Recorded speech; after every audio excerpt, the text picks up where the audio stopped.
Halo teman-teman dimanapun berada, pada kesempatan ini kami akan menyuguhkan sebuah video yaitu cara memasang pulsator mesin cuci merek Panasonic 8 kg. Melalui video ini saya ucapkan salam sehat dan sukses terus buat teman-teman semuanya. Ini adalah pulsator lama teman-teman ya, pulsator yang sudah rusak, dan kita akan menggantinya dengan pulsator yang baru meskipun beda warnanya tapi sesuai dengan merek Panasonic.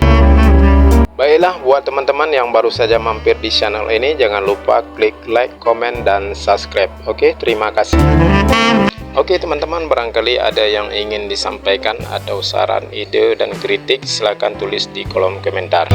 Untuk selanjutnya, marilah kita saksikan bersama-sama video berikut ini. Selamat menyaksikan.